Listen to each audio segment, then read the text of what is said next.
पूर्णाहुति हो गई है।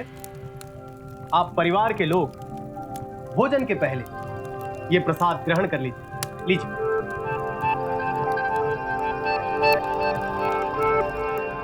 बेटा तुम तो बहुत अच्छी पोएम सुनाते हो, ये लो खाओ। अरे रे, एक मिनट, कोई कुछ नहीं खाएगा। अरे आप भूल गए, पंडित जी ने कहा था ना, कुछ भी खाने के पहले प्रसाद ग्रहण करना है सबको। मैं भी प्रसाद खाकर अपना उपवास खोलूंगी।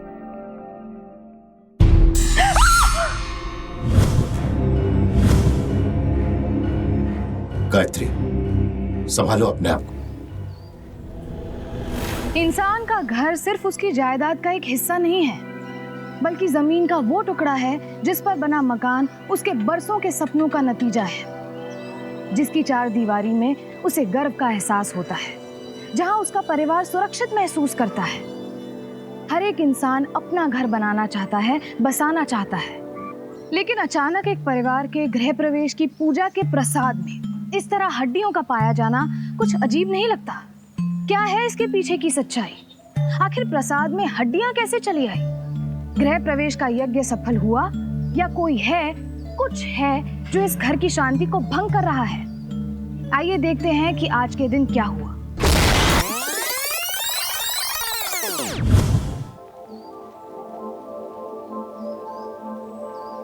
अरे भाई थोड़े फूल उस तरफ भी लगाना, खाली खाली ना लगे। अच्छा लग रहा है ना? बहुत सुंदर लगा।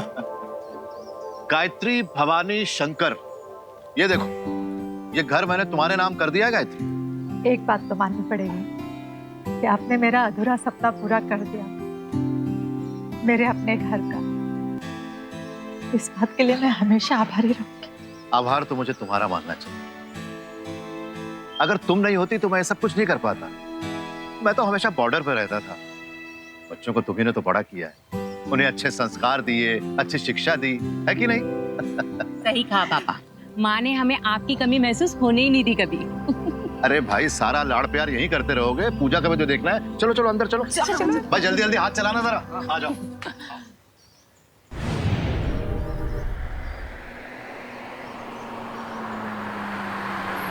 बस बस बस।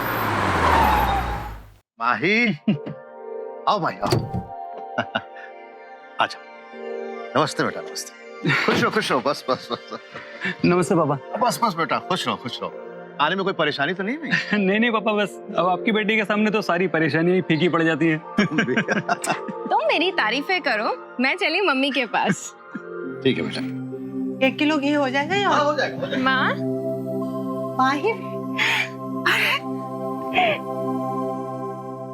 कैसी है मेरी बच्ची? मैं तो ठीक हूँ माँ, आप कैसी हैं? मैं भी अच्छी हूँ। कितने दिन हो गए तुझे देखे, आंखें तरस गई थी। दी कैसी हैं आप? ठीक। मैं तुम्हें चलो मेरी नई वाली साड़ी दिखाती हूँ।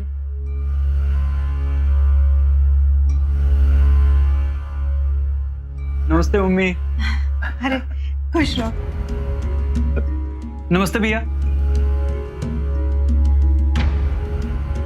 माही, तुम चलो बेटा, फ्रेश हो जाओ। हाँ माँ।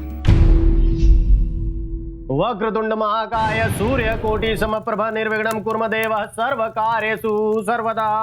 ओम गण गणपते नमः स्वाहा।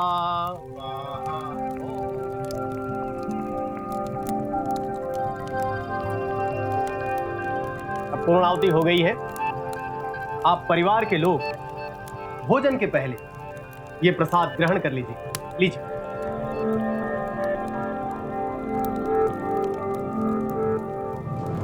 अब बिट्टू हम सबको एक पोएम सुनाएगा। चलो Bittu. Twinkle, twinkle, little star, अरे देखो भाई, how I wonder what you are up above the world so high, like a diamond in the sky. Clap clap clap clap। बेटा तुम तो बहुत अच्छी पोएम सुनाते हो, ये लो खाओ। अरे रे, एक मिनट, कोई कुछ नहीं खाएगा। अरे आप भूल गए, पंडित जी ने कहा था ना, कुछ भी खाने के पहले प्रसाद ग्रहण करना है सबको। मैं भी प्रसाद खाकर अपना उपवास खोलूंगी।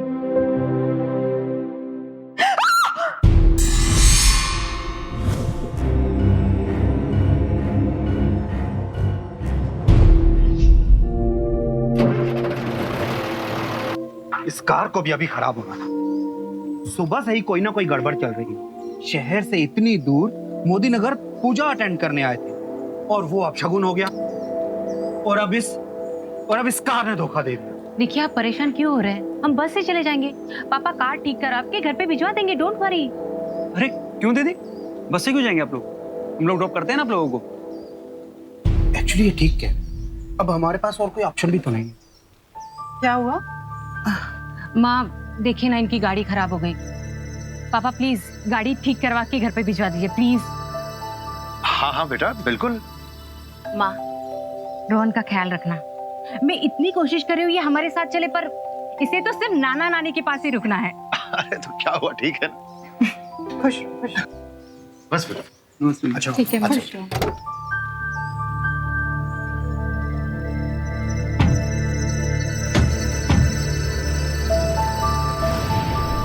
बस बस बस।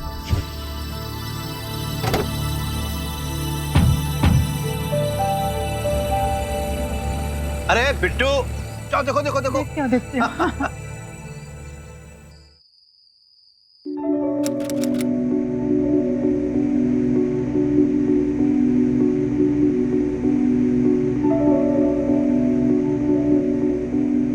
अरे आप यहाँ हैं। सुबह से मैं सोच सोच के परेशान हो रही हूँ कि प्रसाद में वो हड्डियाँ। छोड़ो भी, जाने दो ना। ऐसे कैसे छोड़ दो? इतनी बड़ी बात है। आपने पूछा पंडित जी से? अरे पंडित जी से क्या पता करना, उन्हें कुछ नहीं पता। चले जाने दीजिए, अब ये सब भी छोड़िए और आराम कर लीजिए। सुबह से भाग दौड़ कर रहे हैं, मैं भी जाके साड़ी बदल लेती हूँ। कुछ कहना है तुमसे? साड़ी मत बदलो ना। इतने दिनों के बाद तुम इस साड़ी में बहुत खूबसूरत लग रही हो। क्या बात है, सुबह से पहनी हुई है ये साड़ी और आप जनाब को अब ख्याल आ रहा है कि मैं खूबसूरत लग रही हूँ? अच्छा जी, तुम क्या चाहती थी? वहां बच्चों के सामने भीड़ भाड़ में तुमसे मैं रोमांस करता? भाई अब जाके मौका मिला है।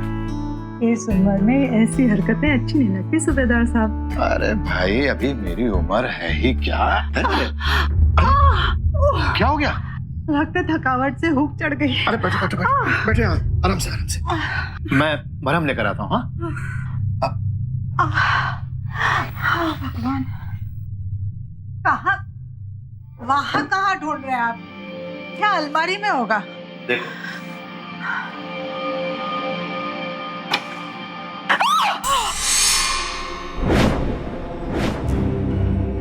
हे भगवान।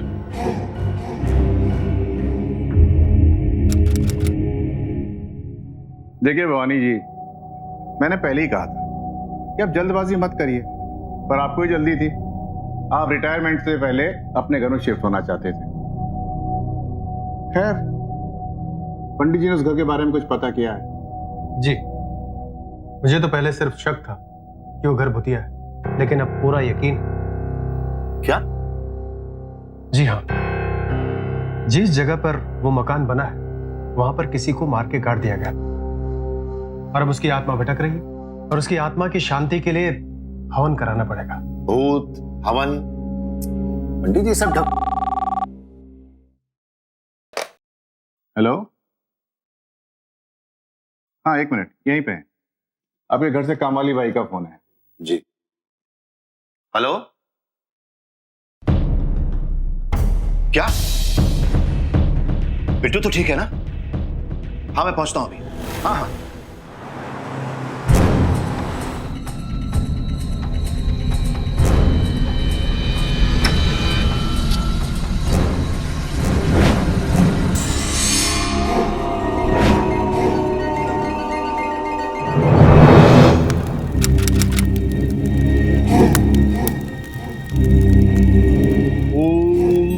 चामुंडाय विश्वे, ओम ह्रीं क्लीं चामुंडाय विश्वे नमः। ओम ह्रीं क्लीं चामुंडाय विश्वे नमः।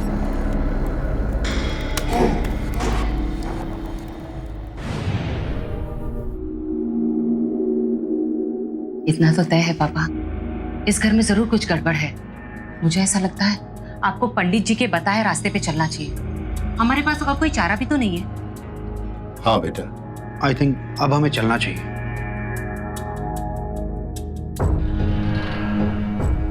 धोनी, ये पंडित जी कह रहे हैं कि इस घर में इतनी जल्दी शांति नहीं होगी। क्या मतलब गुप्ता जी?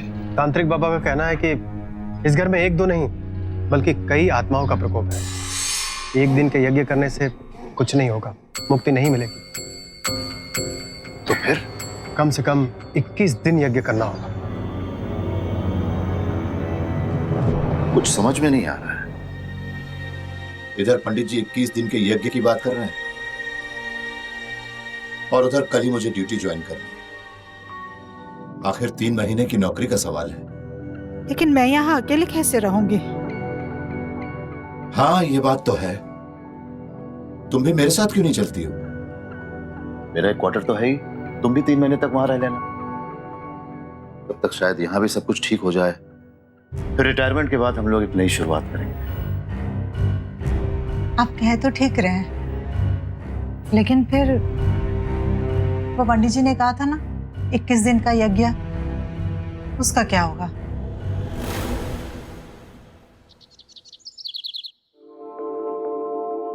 अब हमारा घर आपके हवाले।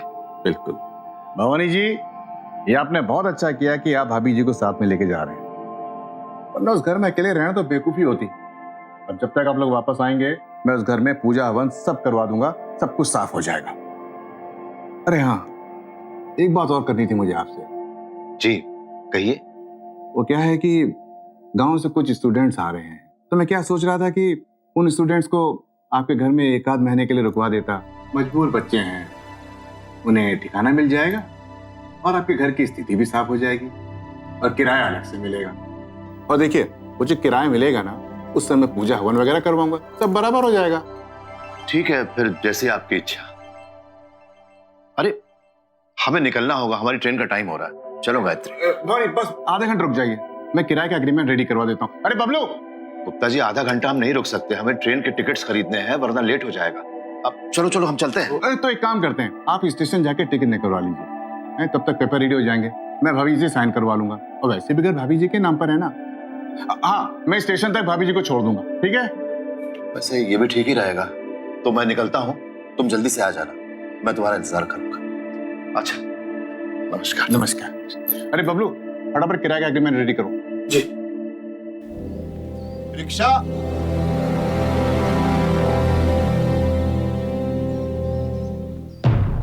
सूबेदार भवानी शंकर अपने घर की सारी जिम्मेदारी गुप्ता को सौंपकर 3 महीने के लिए चले तो गए, ये सोचकर कि जब वो वापस लौटेंगे तो सब कुछ ठीक हो चुका होगा और वो अपनी जिंदगी की नई शुरुआत करेंगे। लेकिन क्या ये इतना आसान था जितना सोचने में लग रहा था? अक्सर हम दूसरों पर इतना ज्यादा भरोसा कर लेते हैं कि अपनी सबसे अनमोल चीजें भी उनके हवाले कर देते हैं। भरोसा करना गलत नहीं है, पर उस भरोसे की बुनियाद पक्की होनी चाहिए, सच्ची होनी चाहिए।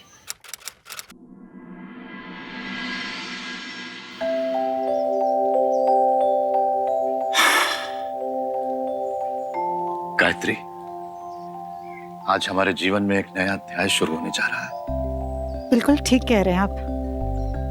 बस उम्मीद करती हूँ कि यज्ञ सफल हुआ हो और सब कुछ ठीक हो जाए। ये नेम प्लेट कहाँ चली गई? किसने हटाई यहाँ से? चलिए चलिए अंदर चलकर देखते हैं। हाँ।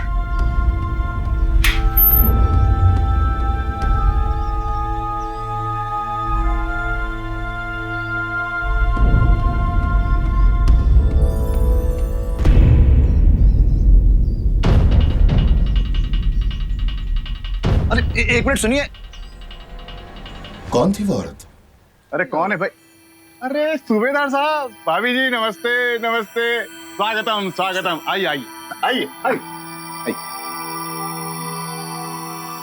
आओ गायत्री, आइए बैठिए।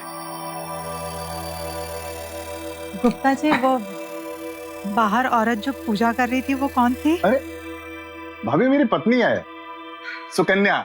एक मिनट। अरे सुकन्या, जरा 3 कप गर्मा गर्म चाय लाओ। जी आपका तो कमाल है भाई, आपने इतनी अच्छी तरीके से ये घर रखा है, एकदम चमन बना दिया। बहुत बहुत धन्यवाद गुप्ता जी, घर का इतने अच्छे तरीके से ख्याल रखने के लिए। अरे धन्यवाद किस बात का भाई, अपना घर है, मैं ख्याल नहीं रखूंगा तो कौन रखेगा? क्या मतलब? ये लीजिए चाय, लीजिए चाय लीजिए। नहीं, चाय नहीं, आपने कहा क्या? वही जो आपने सुना। अरे भाई मेरा घर है तो मैं ख्याल नहीं रखूंगा तो कौन रखेगा? हा? आपका घर है, ये घर तो मेरा। हाँ, आपका था और अब मेरा है। थोड़ी देर आराम कीजिए और उसके बाद यहां से चलते बनिए। क्या बकवास कर रहे हो गुप्ता? ये घर हमेशा से मेरा था, तुम्हारा घर कैसे हो गया? अगर कोई यहां से निकलेगा तो तुम निकलोगे। चलो निकलो यहां से। अच्छा मैं निकलूंगा?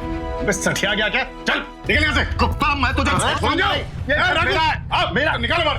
चलो निकाल, चल चल। सुबेदार गुप्ता, गुप्ता, गुप्ता, मैं ऐसे हार मानने वालों में से नहीं हूं। इस देश का कानून अभी इतना कमजोर नहीं हुआ है गुप्ता। ये घर मेरा है, मैं इसे लेके रहूंगा।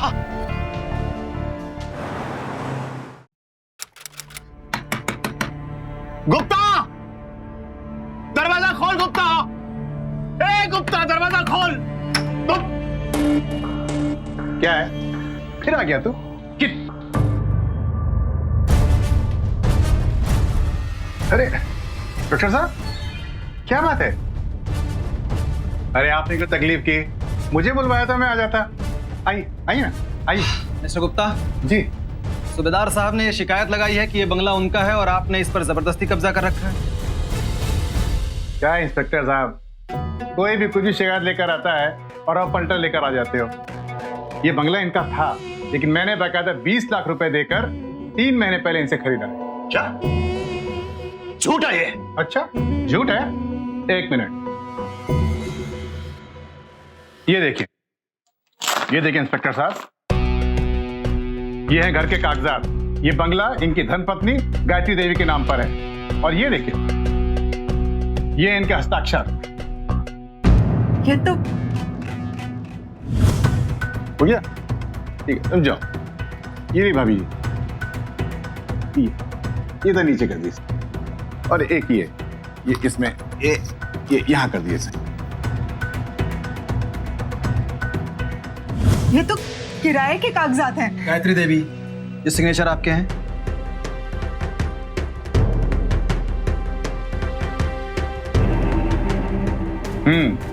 हो गई तसल्ली सूबेदार जी? इंस्पेक्टर साहब, ये आदमी धोखेबाज है, इसने धोखा किया हमारे साथ।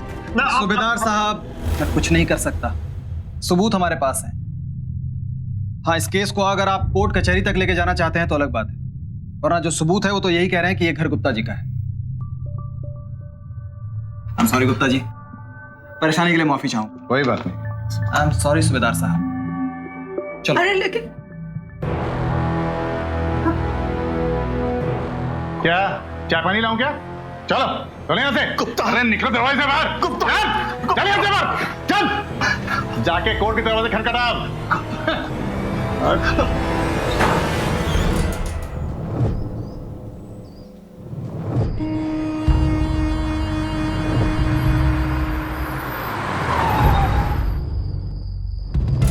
अब हम कहाँ जाएंगे?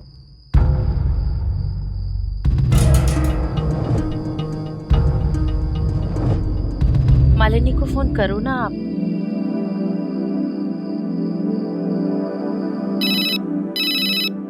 हेलो।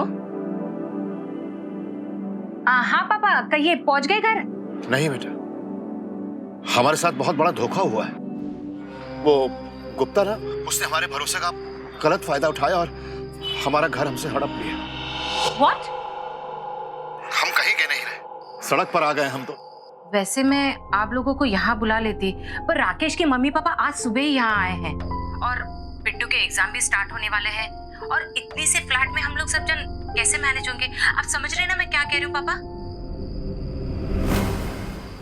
हाँ हाँ बेटा, मैं समझ रहा हूँ। तुम कोई चिंता मत करो बेटा, हम लोग इंतजाम कर लेंगे, ठीक है? तुमने झूठ क्यों बोला कि मेरे मॉम डैड आ रहे हैं? क्या कहा उसने? कहती है उसके सास ससुर आने वाले हैं, इसलिए घर में जगह नहीं हो पाएगी। देखिए वो मेरे मम्मी पापा है, मुझे पता है उनसे क्या बात करनी है। आपको याद है जब हमने उनसे वो गांव वाली जमीन मांगी थी, तब क्या हुआ था? सब में बांटी ना। ऐसा सोचा कि बड़ी लड़की को और ज्यादा देना चाहिए, तो मैं क्यों सोचूं उनके बारे में?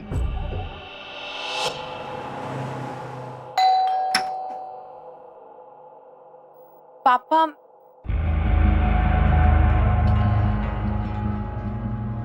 आइए ना पापा, आइए।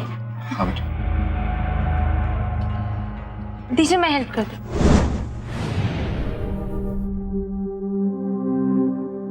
मम्मी,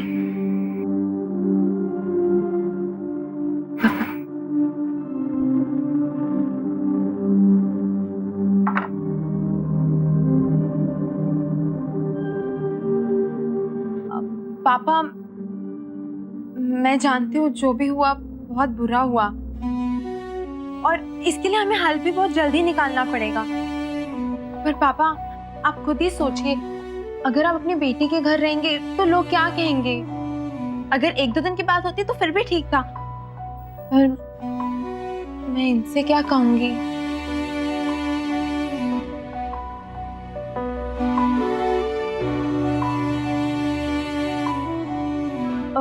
पापा आप समझ गए ना? हाँ बेटी,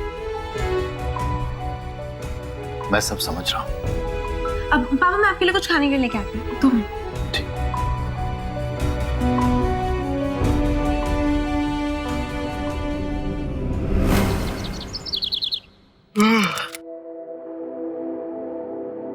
पापा,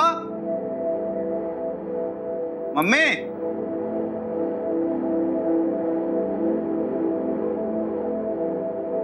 पापा, अनीता, क्या हुआ?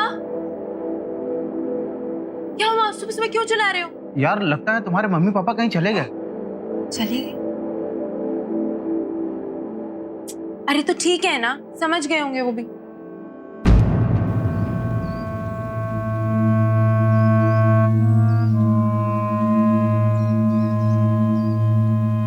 ए भाई, क्या कर रहे हो तुम लोग यहाँ?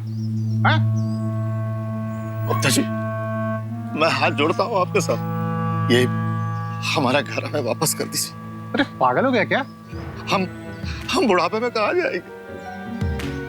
हमारे साथ ऐसी नाइंसाफी मत कीजिए गुप्ता जी, हमारा हाथ हो जाएगा। गुप्ता, ये क्या है सर? मैं सर पड़ता हूँ आप। गुप्ता जी, माफ कर दो। हम आपके आगे हाथ जोड़ते हैं गुप्ता जी। हम कहाँ जाएंगे? यही एक तो ठिकाना है हमारा, हमें हमारा घर लौटा दीजिए। हटो हटो यहाँ से। ये रोने धोने का नाटक ना कहीं और जाकर करना। रास्ता नापो यहाँ से, मैं पुलिस को बुलाऊंगा। मैं सही कह रहा हूँ, पुलिस को बुलाऊंगा और फिर जेल में जाकर अपना ठिकाना ढूंढते रहना। हटो चलो, हटो यहाँ से। गुप्ता जी, गुप्ता जी, अरे जाओ यहाँ से कह रहा हूँ, चलो।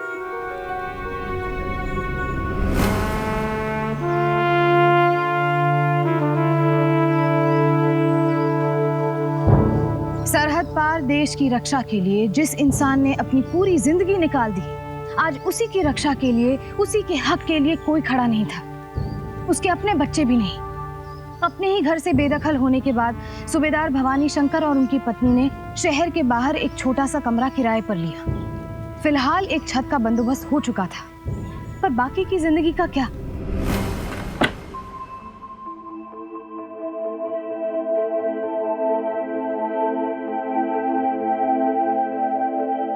सुनिए, इस हालत में हम लोग कब तक गुजारा कर पाएंगे? क्यों ना हम माही को... नहीं गायत्री, उनकी अपनी गुजर बसर ही ठीक तरीके से हो जाए, यही अच्छा रहेगा। हमारा यह हाल सुनकर वो टूट जाएगी। उन्हें इन सबसे दूरी रखना चाहिए। तो क्या करें? वही जो हमेशा से करते हैं, लड़ाई।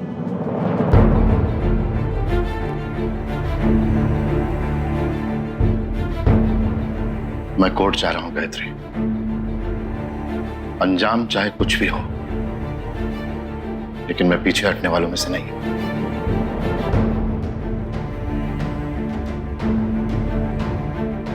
एक मिनट, ये लीजिए दही शक्कर। दही शक्कर तो तुम मुझे तब खिलाया करती थी जब मैं रणभूमि में जाया करता था। जी, आज आप अपनी भूमि को पाने के लिए जो लड़ाई लड़ने जा रहे हैं, ये उसके लिए है।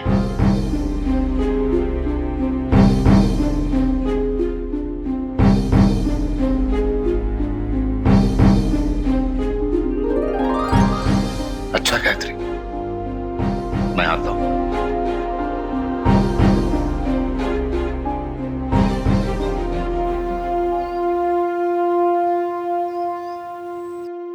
दीवानी मुकदमा है सूबेदार साहब, उम्र निकल जाएगी लेकिन तारीख नहीं मिलेगी। नाती पोते तक लड़ेंगे। तो फिर मैं 2-1 तारीख में फैसला निकलवा सकता हूं, लेकिन थोड़ा खर्चा करना पड़ेगा। कितना वकील साहब? कोई 1.5-2 लाख।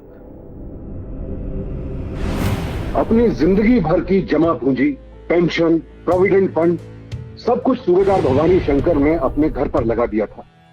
इस सब के बाद बहुत कम पैसे बचे थे उसके पास। फिर भी घर वापस पाने का जुनून कुछ ऐसा था मानो देश को आजाद कराने का। और सूबेदार ने बाकी के पैसे अदालत पर खर्च कर दिए और आखिरकार फैसले का दिन आ ही गया। सेल डीड पर श्रीमती गायत्री देवी के हस्ताक्षर से यह साफ जाहिर होता है कि श्री केशव गुप्ता ने उनसे यह घर नगद 20 लाख में खरीदा था। इसलिए अदालत की नजरों में सूबेदार भवानी शंकर का श्री केशव गुप्ता पर लगाया हुआ इल्जाम बेबुनियाद है।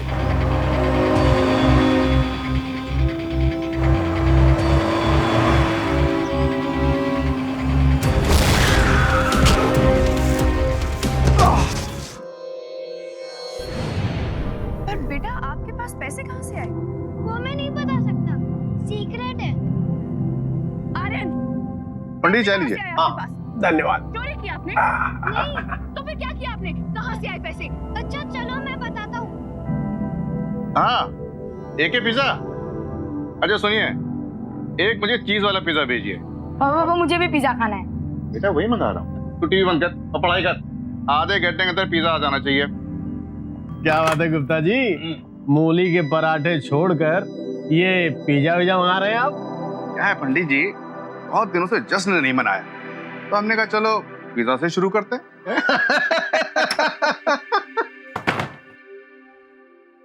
कौन है भाई? अरे कौन है, अंदर आ जाओ। देखता हूँ। हाँ, कौन है भाई?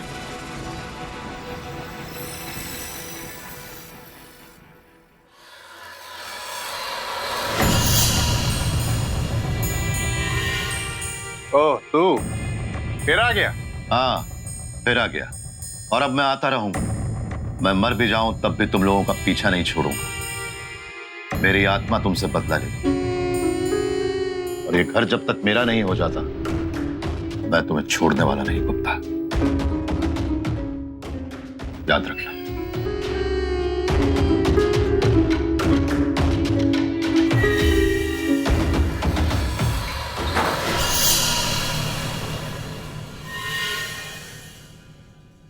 पगला गया है। आइए पंडित जी, चाय पीते हैं। अरे मजा किरकिरा हो गया।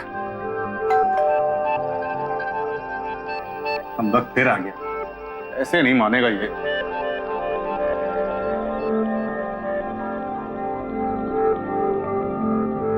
पिज्जा आ गया आपका?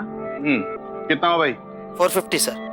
ये पिज्जा आ गया, पिज्जा दीजिए। पिज्जा आ गया, चीज वाला पिज्जा। मम्मी,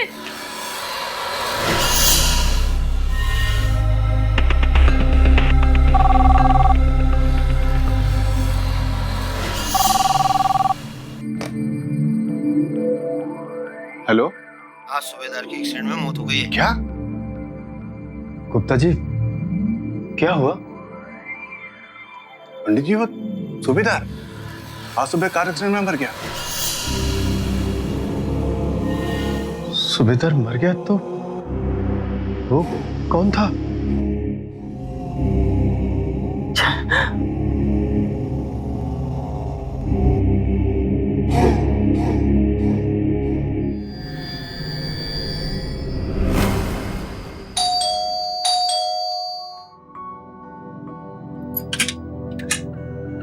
अरे आप आ गए, जल्दी आ गए। मैं चाय बनाने ही जा रही थी। अरे चाय वाय छोड़ो, आज हमारा सर बहुत दर्द कर रहा है और बहुत दिनों से तुमने मालिश भी तो नहीं की है। अब आप ऐसा कीजिए, पहले जाकर नहा लीजिए। ठीक है भाई, हम नहा के आते हैं, आप मालिश की तैयारी कीजिए। अरे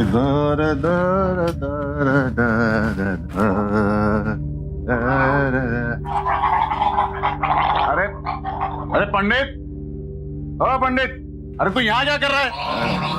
नीचे वाले बस में नहीं जा सकता था? अरे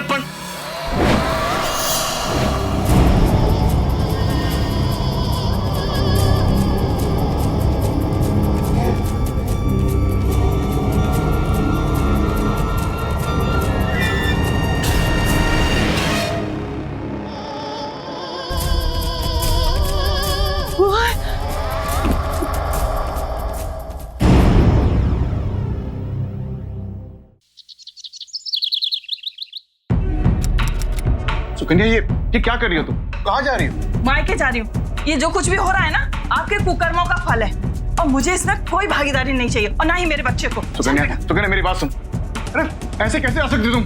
देखो टैक्सी, टैक्सी। सुकन्या मेरी बात सुन। सुकन्या, तू तो गया गुप्ता, तू तो गया। सुबेदार साहब की आत्मा तुझे कभी चैन से नहीं बैठने देगी। तब तक तेरा पीछा करेगी जब तक तुझसे बदला नहीं ले लेती, अपना घर वापस नहीं ले लेती। माँ जी, आप यहाँ क्या कर रही हैं? आप यहाँ क्या कर रही हैं? चलिए। माफ कीजिएगा गुप्ता जी, पापा के जाने के बाद ना माँ का दिमागी संतुलन बिल्कुल ठीक नहीं है। तू तो गया गुप्ता, तू तो गया गुप्ता।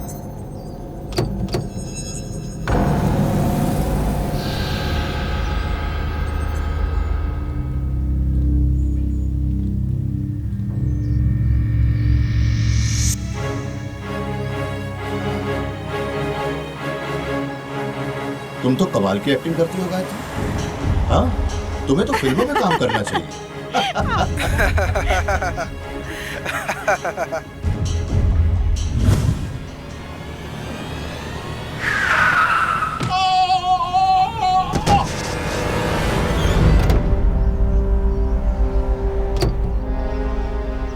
पापा, पापा, रजत, पापा आप ठीक तो हैं? हाँ, पापा, आपको कहीं चोट तो नहीं लगे पापा?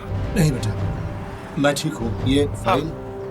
अरे पापा, कहाँ हैं आप लोग? मैंने कितना ढूंढा आपको और माँ जी को। वो गुप्ता, वो मुझसे कह रहा था कि आप लोग लौट आए और वो घर आपने बेच दिया है। तो मैंने दीदी को फ़ोन किया, तब मुझे पता चला कि आप लोग किस मुसीबत में फंस गए हैं। बेटा, मैं... पापा, आप कुछ मत कहिए, आप मेरे साथ घर चलिए, हम लोग वहीं बैठकर सारी बातें करेंगे। और माँ जी कहाँ हैं? माँ जी को भी साथ लेकर चलिए। पर बेटा, पापा, पर कुछ नहीं, आप दोनों मेरे साथ चल रहे हैं और अब आप दोनों हमारे साथ ही रह गए बस। और पापा, रही बात उस गुप्ता की, तो आप चिंता मत कीजिए कि वो घर तो हम उससे हासिल करके ही रहेंगे, फिर चाहे कुछ भी हो जाए। बेटा, मैं तुम लोगों का धन्यवाद कैसे अदा करूं? पापा जी, ये वक्त धन्यवाद अदा करने का नहीं है, ये वक्त है प्लान के अगले पड़ाव का।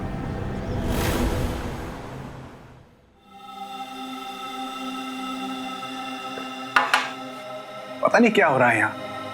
अब तो रात में रुकने में भी डर लगता है। पंडित जी, कुछ कीजिए आप। पंडित जी, आप मेरे लिए यज्ञ कर डालिए यज्ञ।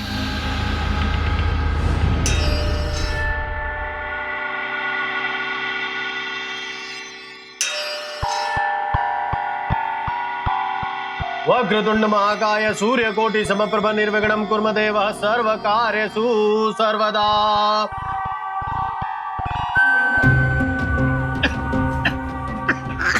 ये धुआं कहां से आ रहा है? ये कुछ दिखाई नहीं दे रहा है। अरे गुप्ता जी,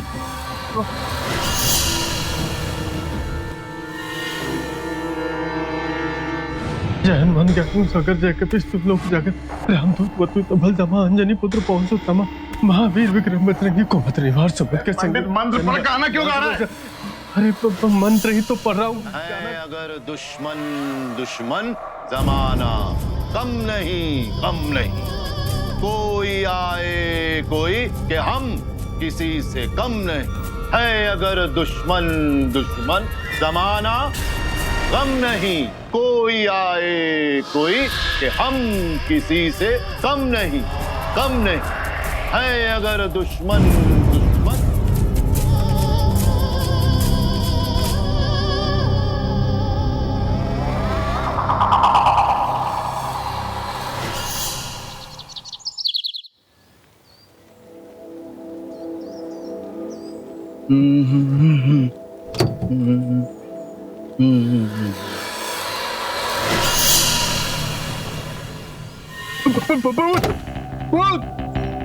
अरे बचाओ बचाओ बचाओ, अरे बचाओ भाई। अरे क्या हुआ मेरी गाड़ी में भूत है। कहाँ भूत है? है गाड़ी में।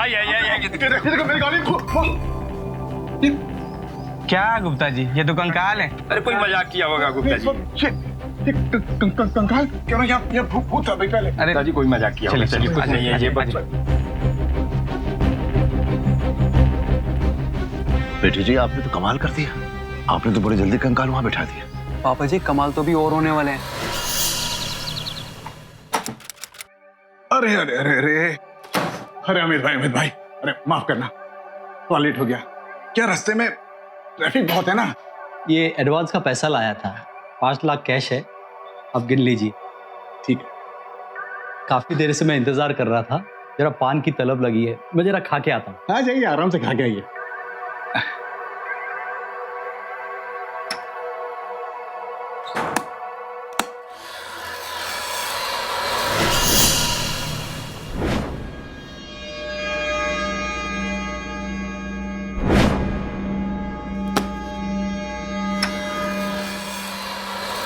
अरे आदमी कहाँ गया? कौन आदमी? मेरे केबिन से अमित भाई अभी आए थे, निकल के गए। कहाँ गए? कौन अमित भाई? यहाँ तो सुबह से कोई आया नहीं सर, सुबह से बैठा हूँ। इधर आ, ये बता कि फिर ये ब्रीफकेस कहाँ से आया?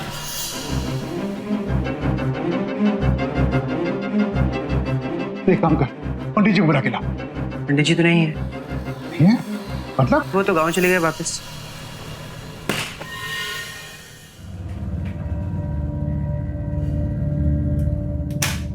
सर मुझे मालूम है आप परेशान हैं, और आपकी परेशानी का हल भी है मेरे पास। तेरे पास?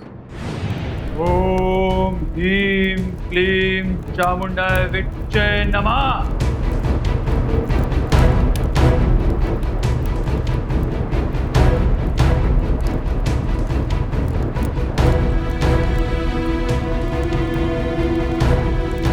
ओम ह्रीं क्लीं चामुंडाय विच्चे नमः।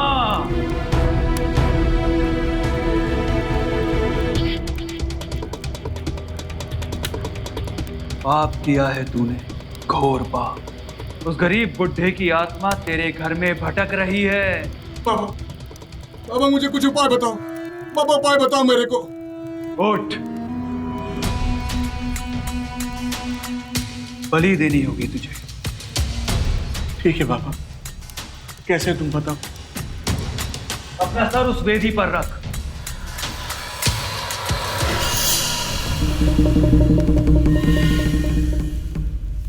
ठीक इसी तरह तुझे बलि के बकरे का सर इस पे रखना होगा,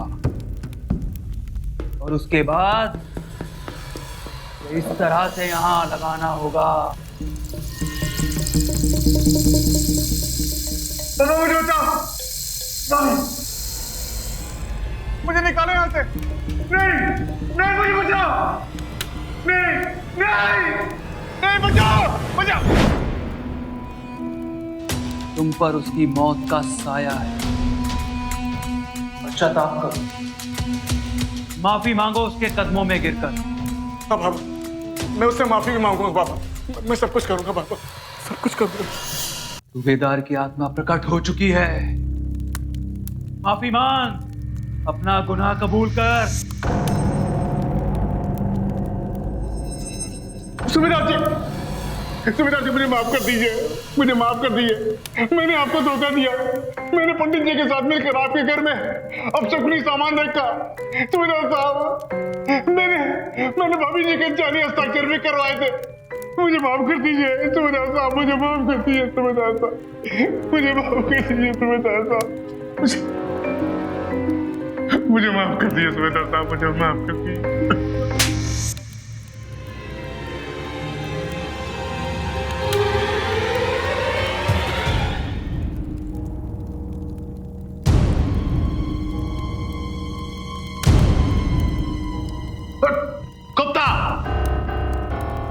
चलो गुप्ता, चलिए गुप्ता जी, खत्म हो गया आपका नाटक। तुम्हारा सारा बयान हमने रिकॉर्ड कर लिया। चलो चलो, ये चलो इन्हें, चलो। रजत, बहुत बहुत धन्यवाद बेटा। मुझे तुम दोनों की सबसे ज्यादा फिक्र है, ये सोचकर कि तुम लोग शायद बहुत कमजोर हो, लेकिन तुम लोगों ने तो साबित कर दिया कि हम सब लोगों में सबसे ज्यादा मजबूत तुम लोग। अच्छा फिर बच्चे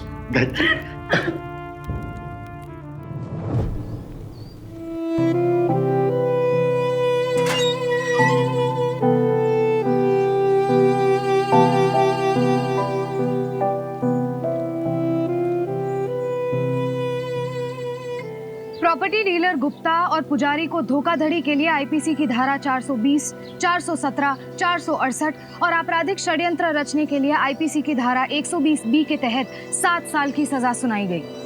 दोस्त, परिजन, क्लाइंट्स, किसी भी करीबी पर आंख मूंद कर भरोसा करना अक्लमंदी की बात नहीं है। कानूनी दस्तावेज भले कितने ही कठिन हो, उन्हें पढ़कर हर धारा, हर परिच्छेद को समझे बगैर किसी भी कानूनी दस्तावेज पर दस्तखत नहीं करना चाहिए। ऐसे फैसले जल्दबाजी में या खुद से करने की बजाय परिवार के दूसरे सदस्यों से विचार विमर्श के बाद करने में ही समझदारी है। परिवार से बढ़कर हितैषी और कौन होगा। सूबेदार साहब को ये बात समझने में थोड़ा वक्त जरूर लगा, पर जिस तरह उन्होंने अपनी बेटी और दामाद की मदद से ये लड़ाई लड़ी, वो वाकई में सराहनीय है। धोखे से बचने का सिर्फ एक ही तरीका है, सतर्क रहना, सावधान रहना। सावधान इंडिया, फाइट बैक नाउ, क्योंकि इस बार सवाल है आपके परिवार का।